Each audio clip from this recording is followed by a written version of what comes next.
Good evening, and what is up, Razorback Nation, Razorback family? Welcome into episode 71 of Hogs on the Hill, your go-to podcast for an in-depth dive on all things Arkansas Razorbacks. We are brought to you by our lovely friends over at Razor Pigs. Looking good never felt so fun. Razor Pigs is the Arkansas-born brand bringing some serious style to the golf course, tailgate, and everywhere in between. From high-quality polos to head-turning hats, they've got what you need to rep the natural state with pride. Found it right here at home and now run by a Razorback 11 family. Razor Pigs is where comfort meets cool. So go hog wild and shop Razor Pigs today at razorpigs.us and our lovely friends over at Scarlet Letter, Arkansas's very own handcrafted spiked seltzer. You can check them out today. And if you are in Northwest Arkansas, check out the Core Brewery Tap Room where you can get Scarlet Letter in all of its various flavors. Thursday evening, we're a few days away from the next Arkansas football game at home. How are you doing tonight, Austin? Pretty good. Had a pretty good Monday, I'll tell you that. But yeah, pretty good week. Just hoping Arkansas can get or at least compete this week. Maybe not throw for 3 interceptions and a fumble on the other possession to end the game. That would be nice. Right. If they can escape Mississippi State without doing that, I think that should be a win. Agreed. Yeah, Arkansas is running out of chances to get a conference win this season. Last week was probably one of their better chances. This week is probably one of their more favorable chances. And even Missouri is looking more favorable with the injury to Bo Pribula. And we'll talk about that, when that game gets closer. But, I agree. Monday was fantastic. We got another dose, a mini micro dose of Arkansas basketball as, season's almost here. And we saw Arkansas go on the road in an exhibition game against Memphis. And, it wasn't necessarily how you think it would have started. And I think we learned a little bit more about this team, some good things, some bad things, some things to improve on. But, overall, another great performance by this men's basketball team as they went on the road and took care of Memphis 99-75. And, the score doesn't reflect on, really how the first half of the game went. And, I think this was a good test for Arkansas. They got to face some adversity, figuring out how to play from behind. You saw some different guys step up. What were your initial overall thoughts before we dive into some stats and some specific players? Yeah, first I was thinking, oh, man, this is just like last season, because they go in, they beat Kansas, and then they turn around and they flop against TCU in the exhibition games. And I thought, I wasn't feeling very good, right? When they're down by 15, I'm like, obviously this is an exhibition game, but at the same time, that trauma from every other time, it just came back, it flooded back. And then Malik Thomas, holy cow. I've been thinking he's going to be like, everyone talks about Acuff because he is really smooth and he's got the handles and all that stuff. But if you're talking about someone who can score, just straight up a bucket getter, Malik Thomas, holy cow. And the thing is, he doesn't just have the talent, he has like the work ethic and like the drive. And you can see it on the floor, just that willingness to compete. And I think if he keeps with it, dude, it could be a long season for Arkansas. And I mean that in a good way, as in like they may go pretty far in the tournament. Right. And he's definitely gives me the vibes of, and again, this is after 2 exhibition games, but he's definitely, if anything like this game continues, he's very much the type of player when, hey, you need somebody to take over a game and go, just ball out. Malik Thomas very much could be that guy this season. If Arkansas is struggling one night, and Cal says, "All right, hey, go do your thing, go get us some buckets." And that type of thing. But yeah, I mean, another great game. Like I mentioned, Arkansas didn't start off this game the best. Fell behind early in the game. Clawed their way back, took the lead, and really didn't look back. They got that lead, and I was very impressed. That this team, with a combination of experience and young talent, how they faced that adversity of getting behind early and not having a fast start, kind of compared to the last game. And you didn't see them kind of give up or anything. You saw them kind of take over, especially Malik Thomas in the second half. But another game where you had 5 players in double digits, didn't see that very often last year with that team. Yeah. And so, that's very refreshing to see this team have multiple guys that can just go out there and get you a bucket. They can go out there and score in many different ways, especially, Acuff, a guy that he's not shy. He does not shy away from contact. He's going to drive at you to the rim and take the contact and finish at the rim. Malik Thomas, he will drive to the basket. He'll shoot it from deep, those mid range. He's got it all. And what a game by Malik Ewan. Nice touch around the basket. Didn't really have that a ton last year. Nick Pringle, he did foul out of this game, but, he's a good defensive presence. Brazil out there giving you 8 points and 3 blocks. So you'll see different guys score. It'll change per game. Carter Knox giving you 10. But that's one thing the commentators talked about in this game was, that's the tough thing about this Arkansas team. You can't just kind of hone in on one guy, because you've got Malik Thomas, Darius Acuff. Okay, maybe they're struggling. You're going to have at least one game this season where DJ Wagner, goes crazy. You've got Trevor Brazil that can do that. You got Carter Knox that, slow starting in these 2 exhibition games, but we know what he can do. He can put up a lot of points. And clearly, Malik Ewan could be a threat around the rim as well. And then not to mention Billy Richmond coming out and just, flexing his athleticism in this game, scoring 13 points.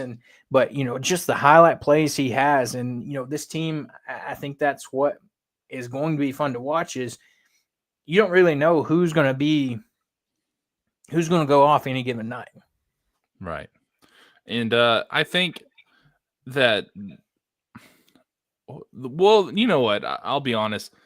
The reffing was terrible. And those are SEC refs too. I don't know if you recognize them, but I know them from SEC games.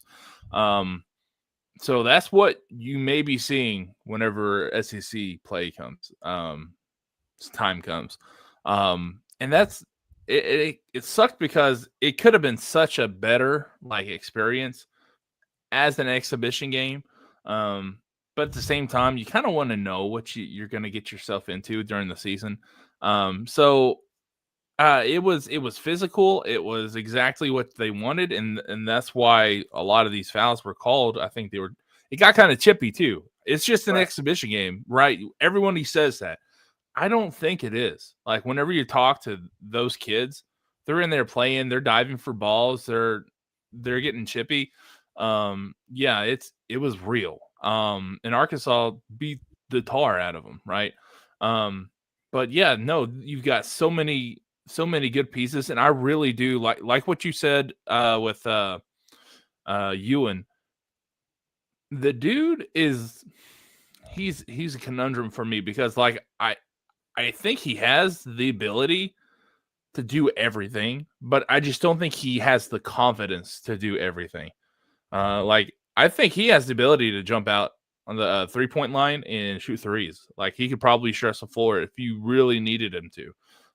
But I think he's really comfortable playing in the lane.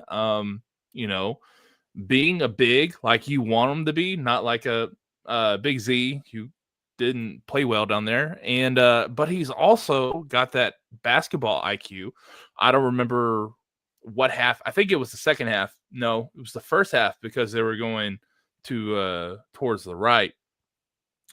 He had this 10 out of 10 no look pass. Like he's peeking, but And you're like, how does a guy who's that big do that type of thing? And that's like invaluable for this team. And now that he's actually gone out there and scored some points too. I mean, I think people are really seeing what that front court is bringing. We already know that the guards are good, right? We have Carter Knox, who likely could have been drafted last year. And then you got DJ Wagner, who is, what you're getting with DJ. And then you got the 2-star freshman.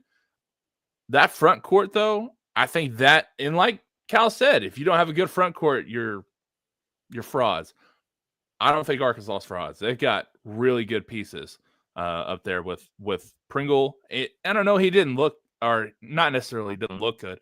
He didn't have the game that you thought he might have. That's because he was in foul trouble.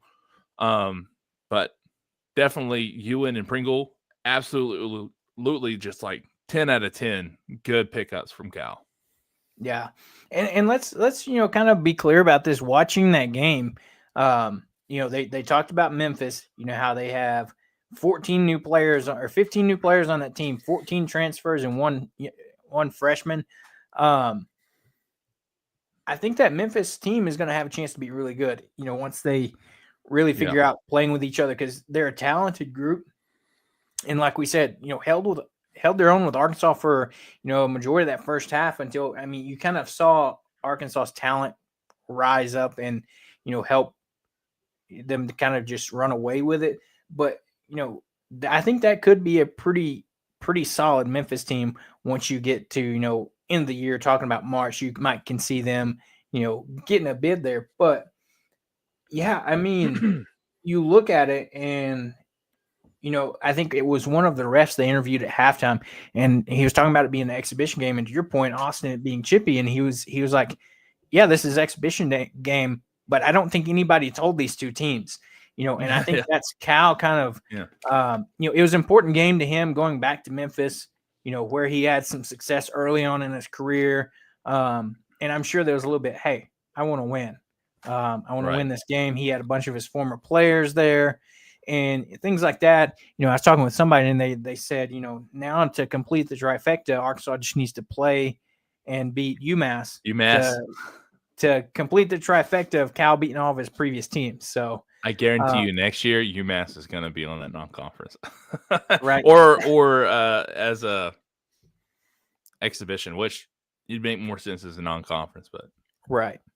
And then so, looking at it too, Arkansas had another pretty good shooting night, shooting 55% from the field, 35% from deep. Still the thing that, and I know hopefully it'll get better as the season goes. Free throws, man, like 67.6%. But, when you have, Pringle goes 1 of 3, Malik Thomas goes 2 for 4. You have Malik Ewan that makes 7 of 7. Acuff goes 5 of 6. Knox goes 4 of 6. Brazil missed his only free throw. Like, we need some. Billy Richmond goes 3 of 6. So, if we can get that percent up, in the mid 70s, that's where I would like to see that to sit. Not now, I'd love it to be much, much higher, but if you can average around sitting in the mid to upper 70s, I think you're going to be in a good spot. Yeah, like I don't know how Malik Thomas can be so good at shooting 3-point shots and then go 50% from the free throw line. Right. Like and it's not just like him. There's a lot of shooters that, hey, when you bring it in a little bit, they're a little bit less accurate. But but look at Ewan again, coming in clutch, 7 of 7. And that's what my biggest fear was. Like, are they just gonna like hack a Shack people? And here's the thing: is these guys are so athletic that they could probably still score on you whenever you do a hack or anything like that. So it's kind of a gamble on that. Plus, obviously, you got Ewan, who's going to play a lot of minutes this season, who is obviously a pretty decent free throw shooter. So I don't think that strategy is going to work very well. Now, you got to get these guards to, whenever they are aggressive and go into the paint and draw those fouls, you got to hit them, right? Yeah. I mean, how many times in the last couple of years have we lost games because Arkansas didn't hit their free throws? Too many. And that's with every team. To be honest with you, I mean, every team has that bad night. But like, there's not many weaknesses on this team, or at least any that have been brought to light yet. Except for those free throws. And so, Right. but those are ones that should be easy. Those should be like, hey, go in the gym, practice, Right. and get those right. And that's the thing too. It's like you said, free throws make or break you too much. And they hurt Arkansas several times last year. And hopefully, like you said, they're going to get in the gym, get better. And like we said, this is exhibition. Yes, they're shooting free throws and practice and stuff, but it's a little bit different when you're in a game environment. So, hopefully, that improves. You look at some of the other stats, you had Brazil, Knox, and Thomas all with 7 rebounds, which was team high, all tied for the leading rebounder. Darius Acuff just out there sharing the rock with 7 assists on the game. You had defensively, looking at Brazil getting 3 blocks. Carter Knox had a block. Nick Pringle had a block. Malik Ewan had a block. Billy Richmond had 2 blocks with that athleticism of his. Oh my God. That first one, holy cow. Like, he wanted to show up and show out for his hometown Memphis crowd. Yeah, he did. Holy cow. I can't believe he got that high. I know he's athletic, but dang. And so, it's just a complete block party. 8 blocks in this game for Arkansas. And I think that just shows you how much more athleticism and length that this team brings. Especially, we've got some, like, not in a bad way, but we're a taller, lankier team that has length and speed and quickness. And I think that's, it just seems like in year 2 of the Cal era at Arkansas, that this is a much more well-rounded team, talented team. You see Cal get in kind of his full, recruiting type of style expertise and, methods and all of that. Like he was able to get in a full recruiting cycle at Arkansas, and, bringing in guys like Acuff and Thomas. I mean, it's just to show you, that he's changing his style a little bit, because historically, you saw Cal 5, 6 5-star freshmen with a heavy freshman lineup. Not now. 2-star freshmen, you got 3 returners, some transfer portal guys. Cal's mixing up a little bit, and I think it's going to be very beneficial for this Arkansas team. Yeah, exactly. He's changing it up, but he's also not changing it up a little bit. Defensively, at first, not very good. I would actually say offensively they weren't great. Defensively, they were okay. But like when they turn it around, look at these numbers. Turnovers, pretty even. 14 turnovers for Arkansas, 13 for Memphis. Points off of turnovers, 20-9. Obviously, big part of Arkansas's offense has been that transition offense, right? Defense to offense type of stuff. And the reason why we haven't succeeded in the past 5-6 years is because they haven't been able to do that half-court offense and, run a play effectively a lot. This year, different. But nevertheless, what I want you to think of is like how Memphis only has 9 points off the turnovers while turning Arkansas over more than them. Arkansas is getting their butts back to play defense. There was like one time where I remember like Malik Ewan had a nice dunk and he celebrated.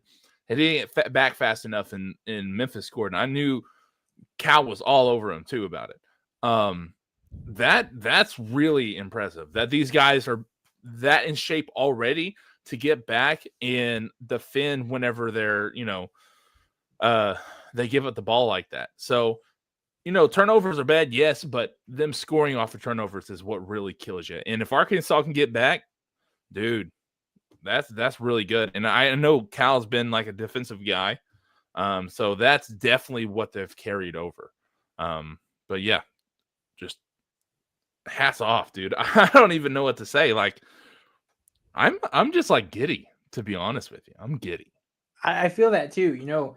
to that point of, it's almost like goosebumps type feeling that this team is giving you. And I know, again, I understand it's only 2 exhibition games, but these showings has been incredible. Arkansas will get the season underway next Monday, taking on Southern. And then, the season ramps up real quick as game 2 of the season is at Michigan, East Lansing, or Michigan State and East Lansing. So road game, tough test early in the year, but, with this roster and if they can continue this type of play, I think Arkansas is going to be in every game, if not having multiple games. Like, how many times last year did you see Arkansas just go out and win games by 20 plus?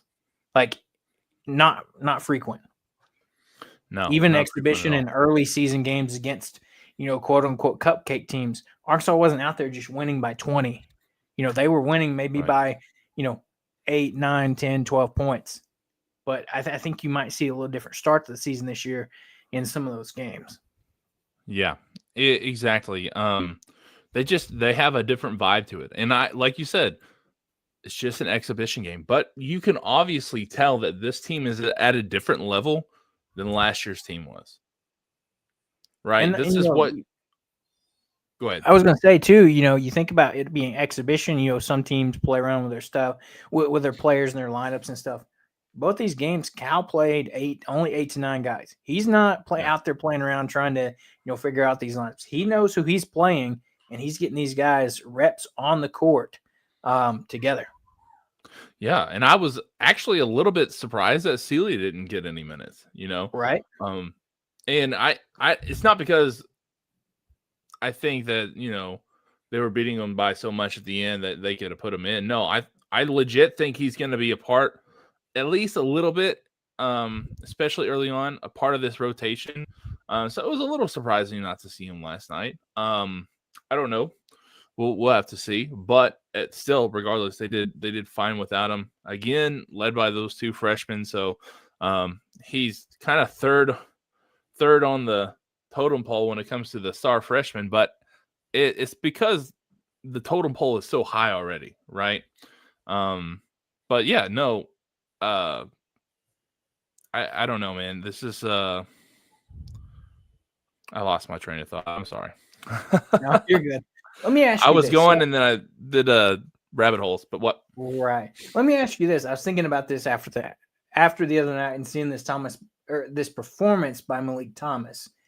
Looking at it, how long or if there is any changes, how long does Malik Thomas keep coming off the bench? Like until he's doing so well that you have to, get him inserted into that starting lineup.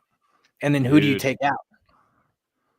Well, yeah, that's the problem. I mean, you probably take out DJ, but how do you take out DJ without losing the heart of your team? Right.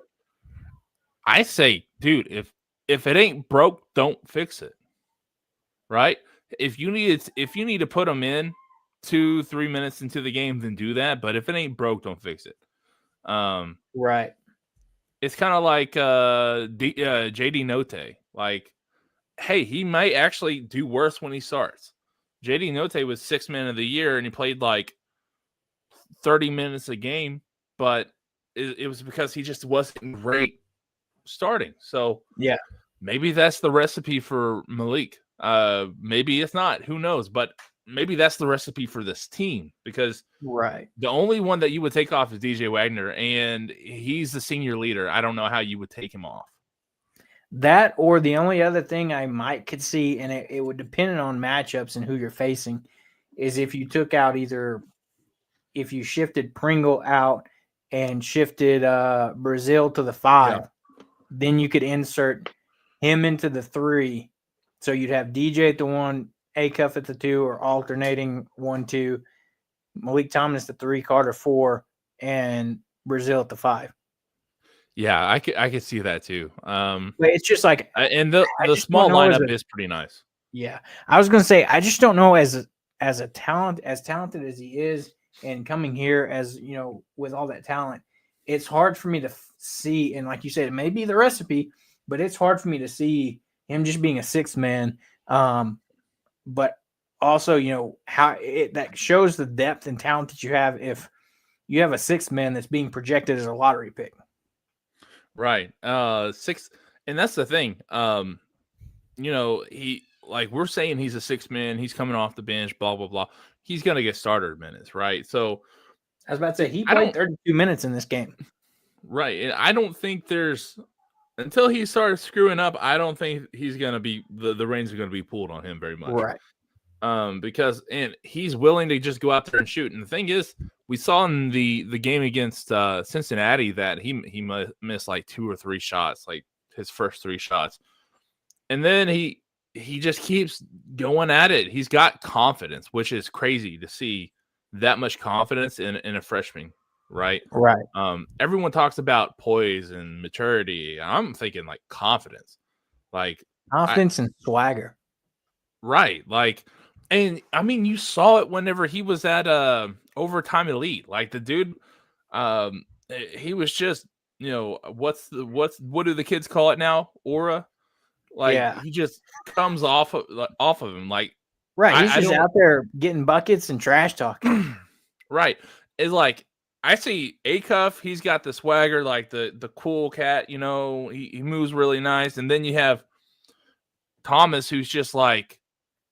Almost like in your face intense, right? Yeah. They're like dynamic duo, basically. Like kind of opposite, but they work really well together. It's kind of like, salty sweet things. Right. That sweetness, the sweet and the savory. And yeah, it's gonna be fun to watch this team. But yeah, overall you look at it, most guys, there was one guy less than 20 minutes. So you're seeing as far as playing time. So you're seeing a very even distribution, between all these guys. And, Nick Pringle, and of course we talked about he's in foul trouble 11 minutes, but everybody else, Darius Acuff played 25, Brazil played 32, Knox played 27, Wagner played 28, Malik Thomas played 32, so tied with Brazil for most minutes in this game. Malik Ewan with 25, and then Billy Richmond with 20. So, you see Cal having it almost seems like a well-balanced rotation where, guys are getting breaks, you're keeping fresh legs out there. And, it's a recipe for success. So I can't wait for season to get underway next Monday as Arkansas will take on Southern in Bud Walton and then head to East Lansing later that week for game 2. So we're there. We're almost there. And so we got, a football game this weekend to get through before we tip off basketball season. So, we'll see what happens there.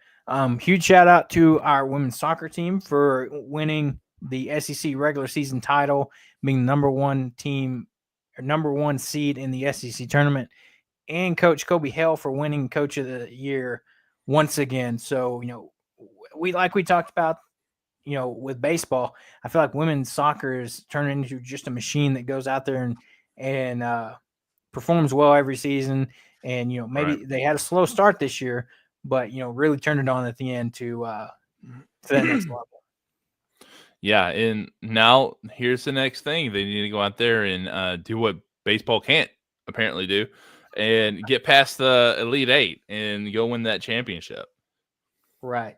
So it'll be fun to watch, see what they do in postseason. But as we get ready to jump over to Arkansas football, we saw what happened last week. We listened to Bobby in the pressers this week. They talked about how he feels that this team had, arguably probably one of the best and most confident practices that they've had, since he took over this week. So, I feel like that's maybe some good signs. But going into this game, Arkansas, Mississippi State, Saturday at 3:00. Arkansas is a 4.5-point favorite in this game. I'm a little surprised to see that. I think it probably has to do with us being the home team. As we know, Mississippi State coming off that loss against Texas in overtime. And when I went back and watched it, I don't think Texas should have gotten that touchdown, but hey, that's just me. But Mississippi State's been one of those teams this year that's been so close. Similar to Arkansas, they've been so close, yet they just haven't been able to get themselves one in conference play. You look at their past few games, as far as conference. Opened the conference slate with Tennessee losing 41-34 overtime.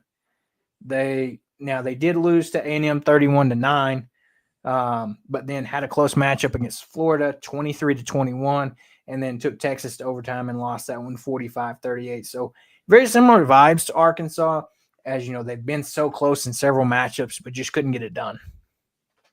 Yeah. And you know, to be honest, I thought Arkansas had the advantage against Auburn, the matchup advantage against Auburn. And so I kind of just like thrown my entire knowledge out the window when it comes to this team because I feel like they're just going to find a way to lose. Right. And that's just kind of this team's MO. They just find ways to lose. So I'm not very confident. I'll just be honest with you. I'm not very confident going into this game. I think they could win. I think they should win it. Will they? I don't know. They should win it by like 20 points. Texas probably should have won it by more than a touchdown. But it is what it is. We'll see. I think I've actually liked Blake Shapen. Not as much as I thought. I thought he would be better than what he is, but I think he's a decent quarterback, and any decent quarterback is going to be able to go out there and pick Arkansas's defense apart. That's why Jackson Arnold kind of had some success until they got to like the 5-yard line and just couldn't punch it in. So we'll see. I don't know. I can't even like fake being excited about this game, to be honest with you. I get it. Yeah. You know, after just what we saw last week, where it was very weird because you saw, like we talked about it, defense did their part, offense didn't, you know, and that was the weird thing that we've seen with this team. And you look at this Mississippi State team coming in that can score points. You know, Blake Shapen on the season, 13 touchdowns, 5 interceptions, and over 1,900 yards passing. And, you know, their leading receiver, Thompson, you know, 6 touchdowns on 609 yards on the season. So, you know, they like to throw the ball. They like to run the RPO, very similar offense to what Arkansas runs. And, you know, Petrino mentioned in this presser talking about how, you know, Shapen does take some unnecessary sacks, but we've also seen Talon do that. I feel like this is another one of those games where you kind of see a Mississippi State team, at least offensively, and they're almost like a mirror image of the offense that you run yourself with the style that they do with Shapen being mobile, taking some unnecessary sacks. And the only difference is I don't think they necessarily maybe run the ball as well. Their running back Booth only has 6 touchdowns and 470 rushing yards compared to Mike Washington having 712 rushing yards on the season. So maybe not as rush heavy, but that's something that Arkansas going into this matchup, they've got to get that run game started early, fast and early in this game because, you know, you saw that plague Arkansas in that matchup against Auburn is they just couldn't get the running game going, and you know it was forcing you to throw the ball. You know, I'm sitting there in the fourth quarter of the game, and you know Arkansas's got the lead, saying, "All right, let's ground and pound, run the ball, and you know run some clock out." And you know we were getting stuffed and just couldn't develop a run game. Yeah, right. It's like I don't know. And the thing is, Auburn had actually had a decent run defense before, you know, right? So hats off to them. They're the only team in the country so far that stopped Arkansas's run game. So kudos. But at the same time, I don't want to like blame the entire loss on that. Right. Because yeah, not at all. Right. So, and I think a lot of that not having a decent run game is that I don't think he felt comfortable. Right. Right. And I don't know if you watched it yet, but if you haven't, go do it. It's DJ Williams. He does breakdowns of the plays and whatnot. 2 of those interceptions, like whenever they finally broke them down and they actually had, you know, Bobby Petrino talking about them, about why they happened, it makes so much sense. Like everyone wants to put the nail in the coffin for Taylor Green, but he, at least on one play that it wasn't his fault. At the same time, I mean, you got to kind of know what's going on, but um, it's just like whenever you finally like see the reasoning by like the concept of the play and like why he threw it there versus why he shouldn't have thrown it there, like you start to like, oh, I can understand that. Yeah. It's just like, but it like I said, it just goes back to that theme that Arkansas is going to find a way to lose. Like that's just it's just what it is. I think Taylor Green's probably going to come out here and have a pretty decent game. I think he's probably pissed off about how he played last week. So yeah, watch that. I just feel like the defense isn't going to do good. Defensive line, that's not. I don't know if It's like you might get Cam Ball back, but then you also found maybe, out you don't have David Oakey the rest of the season. It's just a revolving door. Bad news when it comes to the defense. But yeah, again, hats off to them for being able to stop Auburn. But at the same time, Auburn is like one of the worst offenses in the SEC. So I don't know. I think probably Mississippi State's offense is better than Auburn's offense. Let's just put that clearly. Yeah. So if that's the case, I don't know. Arkansas is going to have to score a lot of points either way. And we've said that this entire season. They'll have to score a lot of points to win.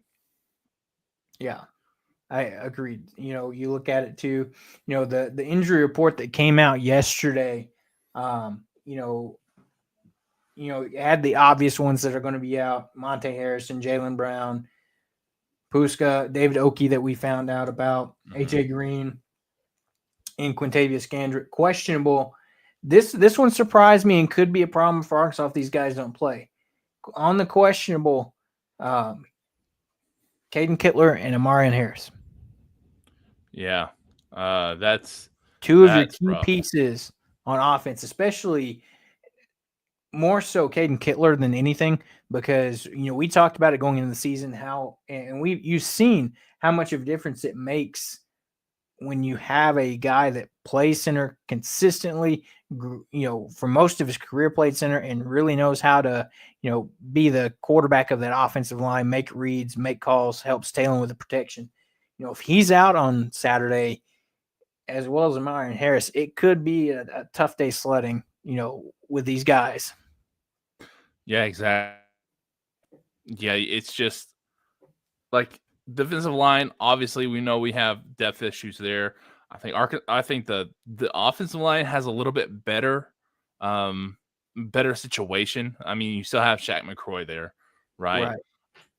But at the same time, like you said, Kittler has been phenomenal. Not necessarily at the whole like blocking aspect. I feel like he is probably a little bit above average when it comes to actually pass blocking and run blocking. But when it comes to making the right calls, obviously Arkansas has completely done a 180 than what they were last year. So yeah, that's a huge hit. Now Arkansas could have what's his name? He played center last year during the Rose Bowl, during the Liberty Bowl. Who's Kittler's backup? Yeah, I'm blanking out. I'll pull up the depth chart real quick. The great thing is that we don't know who this is because we haven't had to use it yet. But what I'm saying is hopefully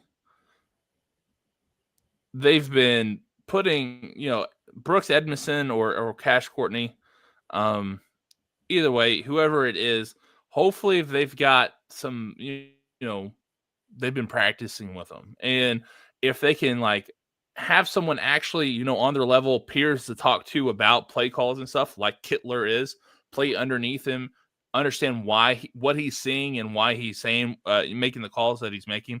Hopefully these backups can be better. Arkansas hasn't had somebody to, bounce ideas off of in the locker room in the last couple of years. So I don't Right. know. I'm seeing the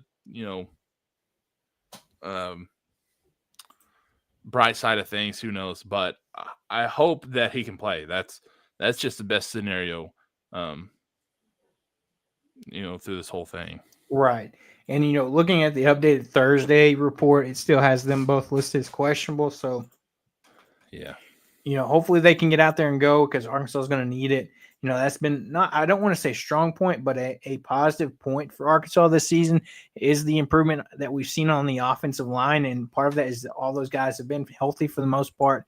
You've had that continuity between them. And so, if you have not one but two guys out, how is that going to affect things? Like you said, you still got Shaq McCroy that's talented, that was pushing for a starting spot in fall camp. And then, like you said, Edmondson, a guy that played center last year in the bowl game. You've got Cash Courtney, a freshman that did really well and got raving reviews in fall camp. So we'll have to see what happens as we get closer to Saturday. What we hear tomorrow, what we see Saturday when they do announce the starters. So hopefully, like I said, we have those guys. So, but yeah, I mean, hopefully we see a more confident game out of Talon, like you mentioned. Hopefully he can bounces back and is due for a monster game. Hopefully he's more confident in his ability to run. I know, he might have had some hesitation or lack of confidence last week just because he didn't want to potentially re-injure his knee, or he wasn't sure if he could, wasn't 100% confident that he could make the cuts or the plays he needed to, because you could very easily tell when he decided to run, it wasn't the normal aggressive, Talon when he decides to take off. He's very hesitant, the hesitation. It seemed like he just didn't feel comfortable out there. And I know Petrino said that as far as injury wise, he was healthy, but mentioned in the press conference where, Monday, Tuesday didn't necessarily go full speed through practice. And that could have been some of the things. So hopefully he's back this week, ready to go. Feels a little bit better with the knee as far as maybe any type of mental aspect, and gets back to playing, like we know Taylor can play. And, when he decides to pull the ball down, is that aggressive type of runner that we see. Yeah, exactly. And that's such a big part of Arkansas's offense that, like, whenever it's not there, you notice a big chunk of the production gone. And that's not to say Arkansas's offense was bad against Auburn. Right. It was just missing. You could tell something was missing. Right. And to be honest, I mean, they had multiple chances at the end of the game to keep ahead of Auburn. They just literally threw them away. So, right. It's kind of like it's there. It's there. And again, Arkansas is the university of almost. It's just they were almost able to pull it off, and they just couldn't. So, right. Yeah, like you said, I think, and the thing is, I think Taylor Green is very mature when it comes to stuff like that.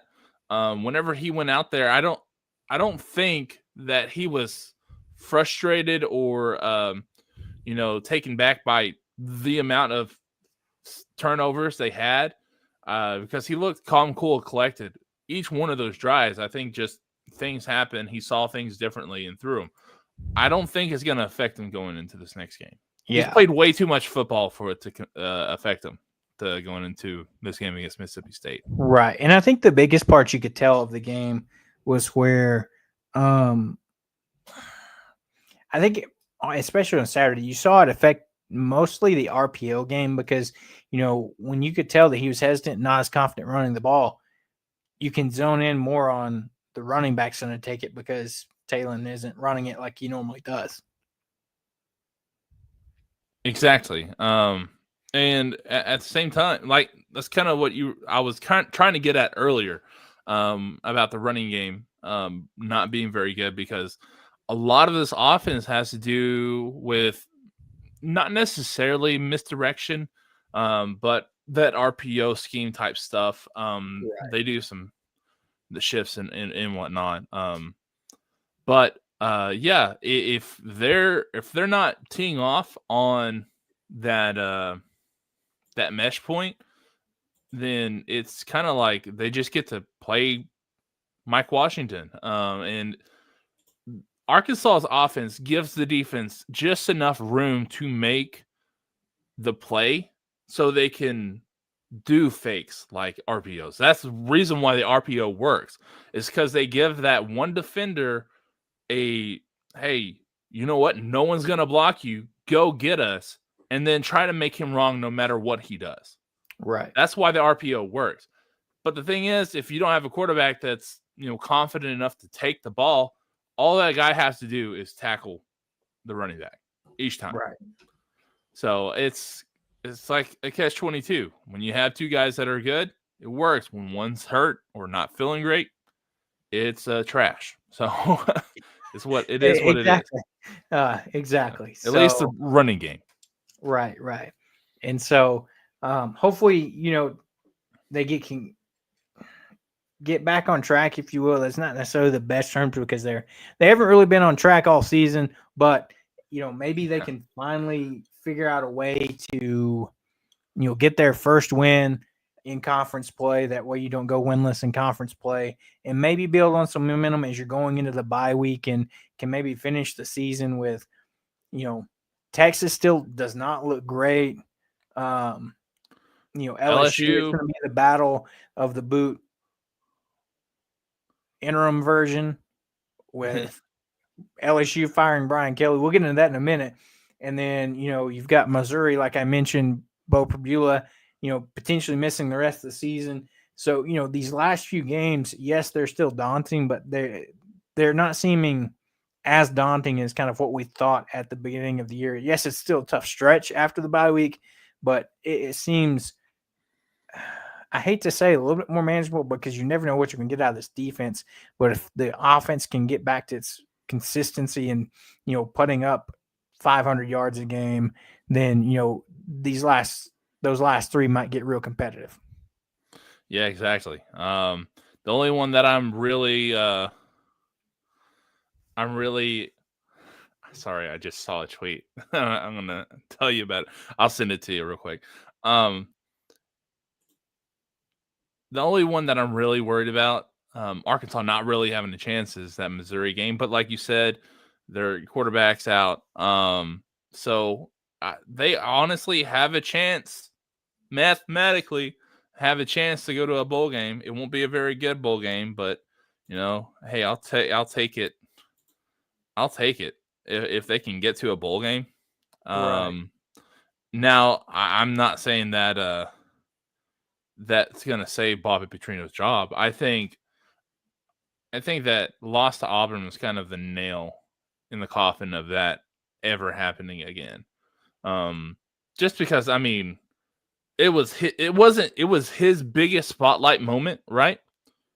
And it was his side of the ball that failed, right? So I think Arkansas is probably going to be looking for other people. Did you see that tweet yet? Yes, I did. Okay, so for those at home, Julie Cromer was the interim AD whenever Arkansas hired, after they got rid of Jeff Long and hired Chad Morris, and Andrew Hutchinson, best of Arkansas sports, tweeted it out, a picture of her because she's a executive deputy AD over at LSU right now. And Andrew said they could have done the funniest thing ever, and put her picture up there as, because they just fired their AD. I forgot to put that at the front of it. Also, how does Arkansas still have Hunter Yurchek as the AD right now when LSU goes out there and fires their AD for going 5-3? Yeah. I don't have a logical explanation for that. LSU is perfect. There's a perfect example of them showing they're not going to accept mediocrity. And here we are, it's like I said after that, I saw they fired Brian Kelly. That happened Sunday after that loss at home to Texas A&M, where the final score didn't reflect is how bad it was, but at one point, 42-18 in Death Valley at night. That's very rare and unheard of in LSU. But they fire Brian Kelly after 3 losses so far this season. And then to Austin's point, just came out about an hour ago. Athletic director Scott Woodward and LSU are expected to part ways as well. So, LSU is out here making moves after being 5-3, and we're sitting here 2-6, and our athletic directors here pushing back against NIL, numerous other things, whatever you want to call it. And here's the thing: if you want to believe the rumors, like it may not be long before that actually happens. I just don't know why Arkansas can't pull the plug before LSU when they've had so much success in every sport. What Arkansas fans would call success in every sport. So it's just a little. It makes you mad. It just makes you a little mad. But it is what it is. Hopefully, this next search is like what turns Arkansas football around. That's all I'm going to say. One could only hope. Yeah. And, speaking of the coaching search, things are constantly ever changing. James Franklin being at the top of the board now, rumors, and I'll say rumors because we haven't seen anything definite that he's in, deep negotiations with Virginia Tech to be the next coach at Virginia Tech. But, on the flip side of that, there's been some talk out there that there's a push from John Tyson out that Franklin is his guy, and that, they're wanting that he's trying to take the lead, if you will, on the coaching search from a donor perspective. But apparently Jerry Jones still wants Rhett Lashley, things like that. So at this point, we may be looking for an out of left field type of hire that we got with Cal, because, the names, he wasn't even in the conversation. And all of a sudden, the news broke and it was like a floodgate. Arkansas is hiring Cal. Cal is headed to Arkansas, leaves Kentucky, blah, blah, blah, all that. So, are we in store for another situation where, we're thinking, maybe James Franklin, maybe Lashley, maybe Summerall, maybe Golish. And then here out of left field comes some other hire that we don't see coming. Yeah. I think that may be the case. I just don't know. I can't think of anybody, but also I couldn't have thought of Cal. I didn't think of Cal. I thought it was a lie. I was like, there were so many people. I was one that tweeted out because I had a source that was supposedly was really close to Will Wade's son's fiance or wife, and they said, hey, Will Wade's going to be the next coach at Arkansas. So I was like, are you sure? And he's like, yes. And I was like, I tweeted it out. So many people did that because I think there were so many, fillers going out. So whenever I saw the Calipari thing, I was like, nah. And it didn't come from a national source either. It came from a beat writer. So yeah, it may be something like that. Also, it may be Jimmy Sexton out here playing tricks on everybody. There's so many different scenarios because they could be using Arkansas and Virginia Tech to, bid against each other to keep pushing that price tag up. And here's the thing, from what I've heard and from what I've seen from people talking, is that Arkansas wants to make a statement this year with this coaching search. So I don't think they're gonna be outbid by anybody if they really, really want somebody. But it may be, especially having so much smoke so early, it may be, just using Virginia Tech for once, Arkansas not being on the losing end, using Virginia Tech to boost up that money. Right. Or it could be legit, or it all is nonsense and he's going to go somewhere else. Who knows? So like there's some people that are like freaking out because Virginia Tech's so close to signing. I'm like, dude, just wait until the fat lady sings. It's not over. Right. Exactly. So, who knows? And like I said, you probably won't really hear anything, quote unquote, officially until the season's over with.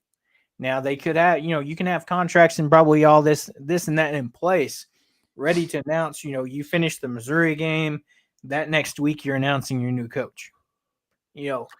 Right. depending on if it's somebody that's not coaching or, if they have a bowl game. We've seen coaches, take jobs and still coach out their bowl game, or say take the job and then interim finishes the bowl game.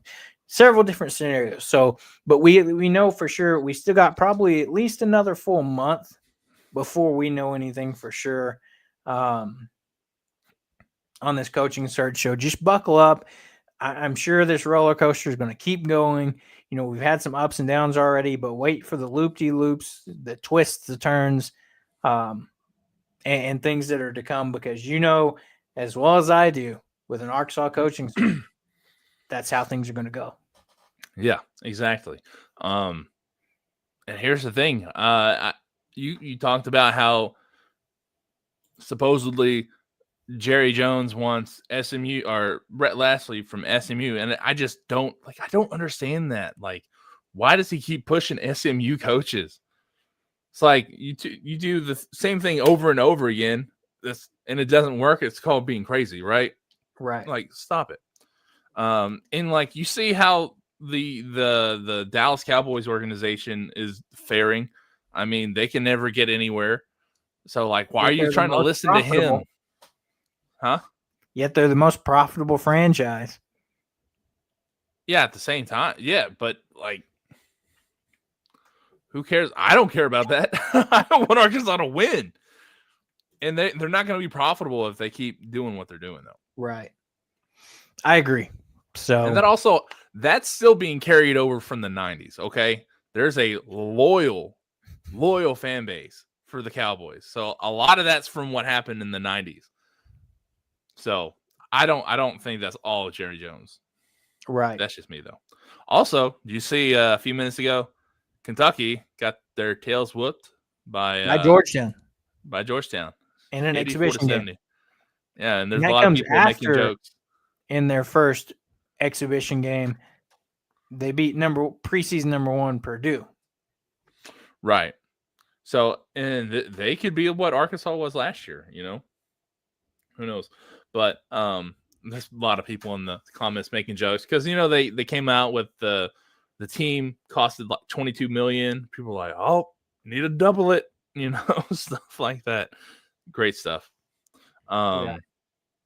But yeah, back to this coaching search stuff. I'm a big, like, before I was Dan Mullen, but since Franklin came out, I've been like full on James Franklin. Want him. If Arkansas doesn't get him, who's your guy? Like, who would you want to go after? Because I got my guy. Yeah. If I'm looking at, some of the coaching boards, some of the candidates out there, James Franklin's off the board. At this point,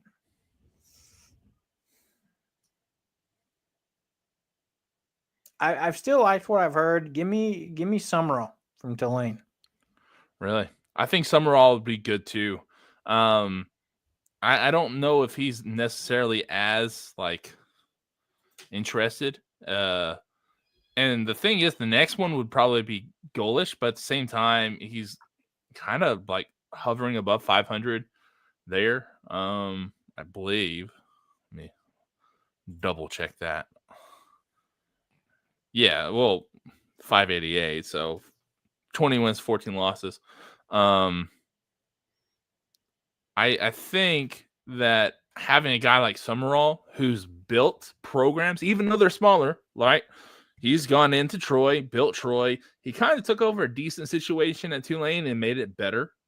I want a guy who can build, right? Doesn't necessarily mean to be the flashiest name, but somebody who can come into a program and build. That's why I like James Franklin, because he's a program builder. He can recruit. Right. I think Summerall may be able to do that too. It's just not as what's it called? It's not a sure thing with Summerall because he hasn't done it at the P4 level. That's where you're taking the risk on, a young and up and coming coach. Right. And I don't think Arkansas can take that risk. Right. So I don't know, man. Let's just, I know we like to talk about it, but we kind of have to sit back and see what's going to happen. Because like you said, there could be that left field guy that comes out, and we may be like kicking ourselves for thinking, hey, let's go after Summerall whenever, Nick Saban's coming to Fayetteville. Nick Saban's not coming to Fayetteville. That was just an example, guys. Get all these people hyped up, Austin. Jeez. Yeah, for real. But another name that's thrown out there that I don't know if the interest would be real or how you'd feel about it is, and I don't know why this train's heated up here recently, is Ryan Silverfield from Memphis. Oh, I was talking to somebody about it today, and like I get it. Like I like him. I think if you can't beat him, take him. Yeah. But this kind of goes back to what I was saying about program building. Let's be honest. Mike Norvell is what built Memphis. So I'm not super. I think him being able to go in and retain or like keep that success going is important and impressive. But at the same time, like you want somebody that's going to be able to start from scratch. Right. And it's just, I don't know, like it's hard for me to be like, yeah, that's the next guy. If Arkansas had success, if they were, 7-8 wins the last few seasons, I'd like, yeah, maybe take a chance on them. But no, I just don't know how that would work. And I think that's too big of a gamble. Fair enough. I mean, yeah, like you said, at this point, we have no earthly idea. And it's going to be interesting to see if these donors and boosters can kind of get all aligned in one direction and be able to unify, if you will, and do what's best and get the best guy for Arkansas, be able to provide him with the best budget for staff, best NIL funds, that type of situation. Because that's what you need to be successful is like over the years, you've seen, certain boosters not donate because they didn't like the coaching choice or the hire. Certain boosters pull back not all their funding, but some of their funding because, maybe they weren't getting their way or things like that. And so, if we could get all these people, I was thinking about it today. It's like, just get all these people on, a Zoom call, a whatever, and be like, hey guys, listen, I know everybody has their opinions, but if we want to get this Arkansas football program back in good shape, we've all got to agree on something, and we've all got to throw our support behind whoever we can collectively choose. Because if not, if you're going to have people upset about the hire and be like, oh, well, then I'm going to pull some funding back. How does that help the program? It may not be your favorite choice, but if we can get behind it and support it, the chances of success are better when the coach has all the resources. It's already been very, very well made clear by Yurchek that Pittman wasn't given all the resources. And he did decent for, I feel like, what the resources he was given up until this year, And so, imagine if he was given the full arsenal of resources that supposedly this next coach is going to get. Yeah, and not to, take a side note for a second. If James Franklin moves or picks Virginia Tech over Arkansas, I think that may be one of the reasons. It's because, and I've talked about it many times, and no, it doesn't feel like anyone's listened to me until like now, that not investing in NIL and investing in the program like that, like everyone's like, no one's going to invest with a bad coach. Like, well, no coach is going to invest in no coach that you want, like James Franklin, is going to invest in your program if you don't invest into it first. Right. So, and I think that may be one of the reasons why Arkansas gets kicked around, if it happens. Right. It's like that catch-22. It's like, we're not going to invest because we don't like the coach, but you can't get a better coach because you're not going to invest. Right. Exactly. It doesn't make sense. But as far as, getting those funds, I think Arkansas can. Right. Yeah. I think the next coach 100%. That comes in I think they're going to, as long as it's not a position coach from somewhere, or honestly, I don't think Arkansas can hire an offensive coordinator or a defensive coordinator. It's got to be a head coach out of people. or that has, I say that Summerall is probably one of the only ones that I think that they would have like unfettered access to NIL. If they were to hire Silverfield and Goalish, I don't know if either one of them will have that support. Right. Right, because they don't know if that's going to happen. And that's the thing is that's going to kill the program. Right. On the flip side of that, talking about it, say there's a big push for it. Say you do get Lashley and he's unproven, but if he has, being an Arkansas kid, filling out a lot of those checking a lot of those boxes people want, could he come to Arkansas and have success? Absolutely. If he gets all that support, even though he hadn't necessarily proven anything like, consistently, like, yeah, SMU had a good year last year, but if he came to Arkansas, had all this support, had all these NIL funds, X, Y, and Z, yeah, he could still come here and have success. But like we talked about, he just has had a ton of success at the head coaching level since he's been a head coach. Right. Exactly. And that's what you need. Like, you need a sure thing with this cycle. There's no way you cannot go with, right, or you're going to kill the program. It's what it is. Right. 100%. So, we'll sit back, watch, give you the updates as we get them, kind of what we're hearing. But again, we can hear one thing and it's going to be probably 360 the other way, but who knows? Yeah, exactly. So, like tomorrow we may be talking about another candidate. Who knows? Right. Exactly. So, as we wrap up that, Arkansas taking on Mississippi State this weekend at 3:00. Another chance. Let's get an SEC win. Let's see what this team can do. Bounce back from last week. Should be decent weather, a little bit on the chilly side, but no rain expected so far for Saturday. So get out there and let's see if we can get that first win.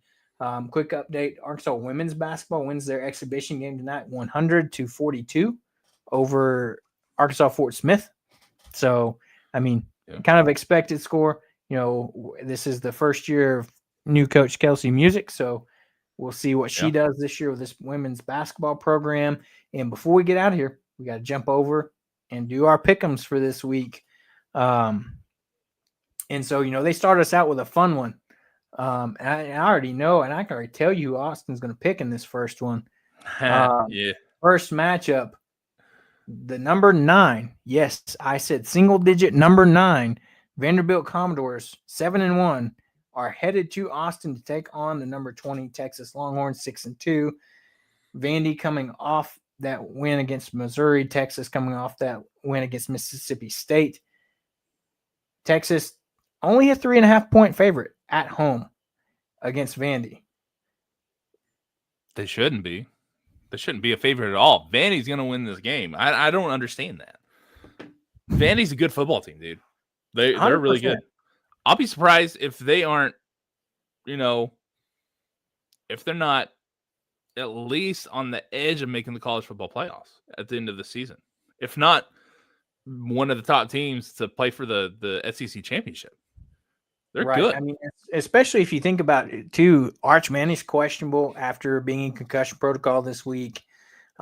Diego Pavia continues to be the spark for Vanderbilt, on the season, 1,698 passing yards, 15 touchdowns, 5 interceptions. He also leads the team in rushing with 458 yards, 5 touchdowns. I'm right there with you in this one. I know it's at home for Texas, but they've seemed to this year squeaked by, and Vandy has been just having an unreal season. And I think it continues this week as they go into Austin and get the win over Texas. Yeah. Next up, we jump over to the ACC as the Duke Blue Devils is headed to Clemson to take on the Clemson Tigers. Duke 4-3 coming into this matchup. Clemson 3-4. Duke coming off a loss 27-18 to Georgia Tech. Clemson coming off 35-24 loss to SMU. Clemson favored by 3.5 in this game. It's really the home field advantage. I feel like what's giving them the favor in this one. Clemson just it's just not been a regular season for them. Dabo struggled. You've heard all the Mhm. controversy with him. Austin, as you very well know, that you cover Clemson part of the way too. So, what's your thoughts on this game? Yeah, Clemson's just not. They're not themselves, right? They just don't look very good. Cade Klubnik was supposed to be a Heisman candidate guy going into the season, and it just hasn't, done very good. They also lost to a couple weeks ago to SMU, who then lost to Wake Forest. So I don't think SMU is very good either. But the thing is, Duke haven't been super great. Their losses, though, have only come against Illinois, which is a pretty decent Big Ten school. Georgia Tech, who is by far, if not the best, number 2 ACC team And then in the Tulane. country, and then Tulane, which obviously we've been hyping up John Summerall, so we're not like Right. that. That's not a bad loss for it being a Group of 5 school. Give me the Blue Devils, man. I just don't see Clemson really picking it up after that bye week. Right. And I've said this too. I picked Clemson enough, in this pick 'em, and they've let me down every time. And I'm the same way. Give me Duke to go into Death Valley and get the win. Like we said, this isn't your typical Clemson team. They've struggled this season. They've had quarterbacks issue with Cade Klubnik not performing well, but then getting hurt. And then Dabo had, all the, the storyline going on with Dabo about being frustrated with Clemson as a whole, and said, "Hey, if you're tired of winning, then I'll leave, but I'm going to go coach somewhere else." And all the controversy there. So, By the wouldn't be way, if surprised. Arkansas goes after Dabo, I may turn in my Razorback jersey until he's gone. I like. There's no reason to go after Dabo Sweeney. Fair. That's just me. As we jump over to the American Conference, North Texas 7-1 on the season, taking on 7-0 Navy in Denton at DATCU Stadium. Navy coming off a win over FAU. North Texas coming off a win over Charlotte. We've heard the story about this North Texas team and their quarterback, Mestamaker. 2,468 yards on the season, 21 touchdowns to 4 interceptions. Yeah, dude. I picked against North Texas once this year. It's because I North had Texas no is idea. favored by 6.5. It's because I had no idea what this team was. And it was at the beginning of the year. I was like, why are we even choosing a North Texas team? They're good. I'm choosing North Texas. And you know what? I think they probably maybe are that Group of 5 school that gets into the college football playoffs. Yeah, it's going to be between them, Memphis. USF might still have a shot, but their loss against Memphis hurt them too. So Right. Or no, Memphis's loss against UAB hurt them. So we'll have to see how it goes. I'm going to take North Texas as well. Mean Green, historically, as much as it pains me to take them with what they did to Arkansas a long time ago. But what they've done this year has been very impressive. As we jump over, you've got to start choosing other teams than me, man. I'm never going to catch up. As we jump over to the next matchup, we'll jump over to Big 12. Two teams with two similar color schemes, as Arizona State is headed to Ames, Iowa to take on Iowa State. Both teams 5-3 on the season. Arizona State's 3-2 in the Big 12. Iowa State's 2-3. Arizona State coming off a loss to Houston 24-16. Iowa State coming off a loss to BYU 41-27. Spread for this game is set at 7.5 in favor of Iowa State. Yeah, I don't really get that a whole lot. I don't think Iowa State's all that good. This might be where we start to differ. I'm taking Arizona State with this one. Yeah, and I mean that's a good pick, like you said. Iowa State hasn't been what they were hyped up to be. You see Arizona State, And that's another name we haven't mentioned that's been low-key tossed out there. Kenny Dillingham, a coach that Arkansas could potentially go after. Right. You know, you see them make the playoffs last year, come out this year, falter a little bit. They lose on the road to Mississippi State. With this being a home game for Iowa State, favored 7.5 in this one. Give me the Cyclones. Cool. Finally, we differ. We stay in the Big 12 as we jump over to Texas Tech, 7-1 on the season, headed to Manhattan to take on Kansas State, sitting at 500 on the season at 4-4. Texas Tech coming off a 42-0 victory over Oklahoma State. Kansas State coming off a 42-17 victory over Kansas. Spread is set at 7.5 in favor of Texas Tech. This game to me is very clear. Kansas State very underperforming, underwhelming compared to what they were expected to be this year with a returning quarterback. And then Texas Tech, the storyline of them being, a big spender in the portal, this year and really investing in, that football program and spending a lot of money in the portal. Your thoughts on this game? Yeah, same. Texas Tech all the way.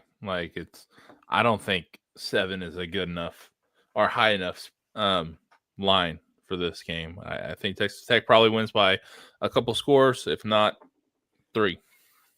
I agree 100%. And, we differ in the last one, but not this one. Texas Tech for sure. Yeah, if you would have chose Kansas State, I'd have been like, dude, what are you doing? Oh, and so we jump back over to the ACC as Virginia is headed to Berkeley Cal to take on the Cal Golden Bears. Virginia 7-1, Cal sitting at 5-3. Virginia coming off a win 17-16 in overtime over North Carolina. What a score! Cal coming off of a loss to Virginia Tech 42-34 in double overtime. Spread for this game is set at 5.5 in favor of Virginia. Dude, I'll tell you, there is not a comeback story better than Virginia right now, because last year they were 5-7. They finished 5-7. Now they're 7-1 with a really, really good chance of going to the ACC playoffs or ACC championship, maybe earning a way to the college football playoffs. That's how quickly college football can change. That's why this coaching search is so important this year. And I like this story so much. So, yeah, I'm going to keep with them. Give me the Cavs. Same. Give me Virginia, led by Chandler Morris, son of terrible Arkansas coach Chad Morris. Oh, yeah, but who's the head coach of Texas, North Texas also? Another Morris. Right. So we're just kind of like his name has been thrown out. All these Morris. Yeah, that's crazy to me. I like what he's done, but right. As we stay in the SEC, our next match or ACC, 8th ranked undefeated Georgia Tech is headed to Raleigh, North Carolina to take on the 4-4 NC State Wolfpack. Georgia Tech coming off a 41-16 victory over Syracuse. NC State losing to Pitt 53-34. Spreading this game 6.5 in favor of Georgia Tech. It's another one of those where don't necessarily think that spread's big enough, but what we've seen Haynes King do this year, leads the team in passing, 1,480 yards, 7 touchdowns through the air, 651 yards on the ground with 12 touchdowns rushing for Haynes King. Right. And I'll be honest, I like I said, I'm pretty high on Georgia Tech. So yeah, give me the Yellow Jackets. Same. Give me the Georgia Tech. I saw somebody give the comparison the other day is that, and this may be a stretch, but they said Haynes King, the next coming of Tim Tebow. Yeah, that's a stretch. Yeah, that's a stretch. I think they're just going with the comparison there because the way he's running the ball and rushing. So yeah, similar place styles. Maybe not as elite at least at the college level, but still, it's crazy to see him have more touchdowns on the ground than through the air. Yeah, I'm just glad he's not at Texas A&M. Agreed. Yeah. As we jump over to the SEC, 18th ranked Oklahoma is headed to Knoxville to take on 6-2, 14th ranked Tennessee. Oklahoma coming off that loss to Ole Miss last week. Tennessee coming off a 56-34 victory over Kentucky. Spread for this game 2.5 in favor of Tennessee. Yeah. I chose Oklahoma last week and they bit me, so I'm going with the Vols. Yeah, this one's interesting. You know, we've seen the environment that Tennessee has in Knoxville. Right. They're in Neyland. Oklahoma, it seems like they've fallen off. You know, ever since John Mateer got hurt, he's come back. Hasn't necessarily looked like himself. You know, ever since he had the hand injury. Yeah. They lost last week. Kiffin went in there and gave them the big L. Once again, following suit, I think Tennessee, it's a home matchup for them. And I don't know. I just don't see Oklahoma going into Tennessee and getting the victory. Oh, so you're choosing Tennessee? Yeah. Okay, gotcha. We jump back over to the Big Ten, where number 23 ranked USC is headed to Lincoln, Nebraska to take on the 6-2 Cornhuskers. USC coming off a loss 34-24 to Notre Dame. Nebraska coming off of a win versus Northwestern 28-21. Spread 4.5 in favor of the road team, USC. Yeah, I'm going with USC, mostly because Matt Rule can't beat a top 25 team. So I'm going Trojans with that. I was about to say, yeah, and he just got a contract extension at Nebraska because they were afraid he might leave to go to Penn State. Which, if Penn State were to go and try to get Matt Rule, like, wow, getting rid of James Franklin to get Matt Rule is like, I can't think of something. It's just a stupid decision. Like, I wouldn't get that at all. Exactly.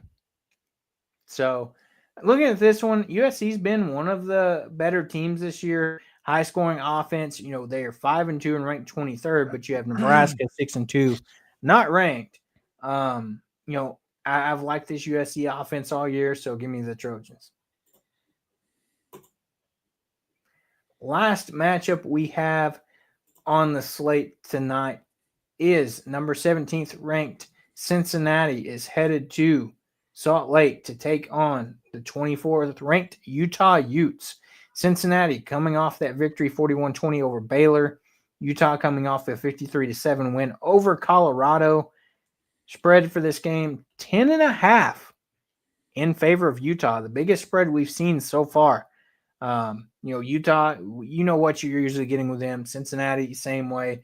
Sorsby's been great for Cincinnati, 20 touchdowns to 1 interception on the season for over 1,800 yards. Dampier for Utah, 13 touchdowns, 1,300 yards.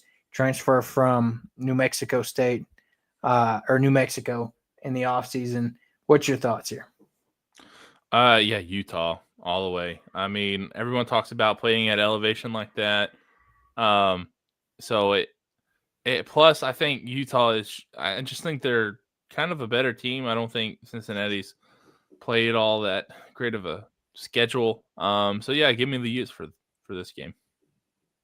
Yeah, this one, you know, I like the quarterback play in Sorsby. This is the college game day game for this week on ESPN, a 9:15 kickoff. So you're going to have a late one here in Salt Lake City. But Utah is always a tough place to play. We're going to have to find that out next year when Arkansas goes to Utah next year. Yeah. And got to take the Utes in this one as well. It's you know, they are 6-2, but I don't know if Cincinnati's ready for what they're about to walk into. Yeah. Didn't give me much room to catch up to this week, man. Sorry. When the picks are there, you just got to make the picks. So, right. But as we get ready to wrap up football on Saturday, And then we get to basketball season on Monday. SEC soccer tournament. The SEC tournament should be happening soon. Arkansas is number 1 seed there. It's fun. Things are about to get really busy, and I'm here for it. So as we get ready to wrap up, you got anything else, Austin? Actually, I do. If you don't know, I'm wearing my Henderson State shirt. I am an alumni from Henderson. If you haven't been on Twitter in a while, Reese Davis said something interesting about them maybe going to Arkadelphia for the Battle of the Ravine. Let me tell you guys, just because you don't know about this rivalry doesn't make your rivalry better than the Battle of the Ravine. I'm telling you, there have been kidnappings because of this game. There's been the number of pranks crazy. The Arkadelphia goes from a city of 10,000 people in triples in size for this game. It is the game of South Arkansas. It is the only thing that happens in the city of Arkadelphia. It happens only once a year. I'm telling you, if you guys just go out there and push it as much as possible, it would be incredible to see game day to go down to South Arkansas for the first time, be in Arkansas for the first time since, Arkansas played Tennessee back whenever we were in middle school. Have that go to Arkansas and then, have that environment. I'm telling you, it would be awesome. So go out there and push it as much as possible. For me, your favorite co-host of the Hogs on the Hill podcast. Sorry. No shade, Hobbs. Yeah. No shade, Hobbs. That's what you get for not joining us today. But yeah, go out there, support that, push it. I think it'd be really cool to see. And if that happens, I'm going to try my best to get down to Arkadelphia. I'll be honest with you. I was about to say that would be cool, with it being one of the oldest rivalries or the oldest rivalry in Arkansas. I saw him talk about where these teams, when they play each other, it's not even a bus ride. They walk across the street. Yeah. So we walk. Yeah. It would be really cool to see that. And, speaking of South Arkansas, another big thing, my alma mater, Derrick's High School down in Southwest Arkansas, won the T-Mobile 5G Friday Night Lights Challenge, meaning they are going to get $1 million stadium renovation on top of a new weight room sponsored by or provided by Gronk's company. So right. Cool thing. That announcement happened this morning. Voting closed last week. They give it a few days to, I guess, go through and make sure everything's legit and whatnot. And that was announced today. So, can't wait to see that too. Stadium renovation, $1 million can go a long way. And I can't wait to see what they do with the stadium is called The Holler down in Derrick. So fantastic stuff. Congratulations to them. I love to see it. Like I said, they're my alma mater. A town that you talk about, a town that lives for football. Friday nights that's the place to be. Our no stoplight town that football matters. So glad to see a community come together and get rewarded for it. And like you said, I can't wait to get down there and see when they get these upgrades complete what it's going to look like. Yeah, that's really cool, man. So as we get ready to wrap up here, like I said, football this weekend, so maybe Arkansas can another chance to get a win. Those chances are running out, and I hope we don't go winless in the SEC. But basketball's here to lift up the mood and the spirits with what they got there. So before we get out of here, don't forget to like and subscribe to the show on YouTube, Apple Podcasts, Spotify. Follow us across all our social media platforms, Facebook, Instagram, Twitter, X, whatever you want to call it. And everybody have a great rest of your weekend or finish out the week strong. Tomorrow's Halloween.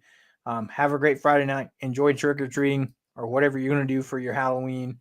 And we may or may not be back on Sunday. So we'll keep you guys posted. If not, we'll see you next week for our bye week episode, as Arkansas will have a bye week. But for Austin, myself, we're going to get out of here.